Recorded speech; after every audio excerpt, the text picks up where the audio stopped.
L'idea è nata l'anno scorso, subito dopo l'evento calamitoso di agosto e poi di ottobre.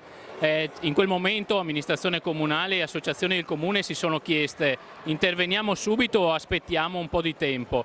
La scelta è stata la scelta migliore, è stata quella di attendere un anno per poter dare un aiuto concreto alle popolazioni. Abbiamo avuto la fortuna di conoscere l'amministrazione, in particolare il sindaco di Accumoli, col quale c'è stato un contatto e con il quale oggi, grazie a questa meravigliosa iniziativa, riusciamo a dare un aiuto concreto.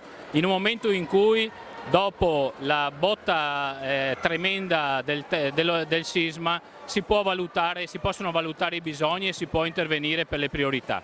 Le persone sono davvero tante, io credo siano quasi un centinaio le persone che hanno collaborato a vario titolo: chi ha cucinato, chi ha preparato i tavoli, chi ha fornito i materiali vari, chi sta curando la nostra sicurezza. Veramente una risposta davvero importante che si va ad assommare alle oltre 600 persone che sono qua questa sera a mangiare un piatto di pasta, ma che vuol dire dare una mano ai nostri amici di Accumoli, perché ne hanno veramente un gran bisogno. Ho dovuto chiudere con le iscrizioni 6 o 7 giorni fa proprio perché non c'era più spazio e saremmo andati oltre le normali regole di sicurezza, quindi assolutamente una grossa soddisfazione. Mareno di Piave, ma anche il territorio ha risposto molto bene con un grande gesto di solidarietà. Innanzitutto io ringrazio qui l'amministrazione comunale e tutte le associazioni che hanno fatto sì che questa iniziativa andasse a buon fine. A noi, oltre l'aspetto economico, quello che dà, diciamo, la forza di poter andare avanti è comunque sapere che anche dopo un anno ci sono ancora persone in Italia che sostengono queste popolazioni.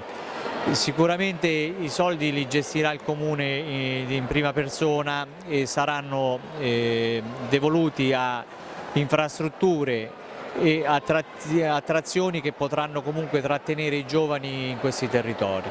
Siamo riusciti a riportare le persone sul territorio nelle case provvisorie realizzando 11 aree attrezzate con 200 abitazioni provvisorie.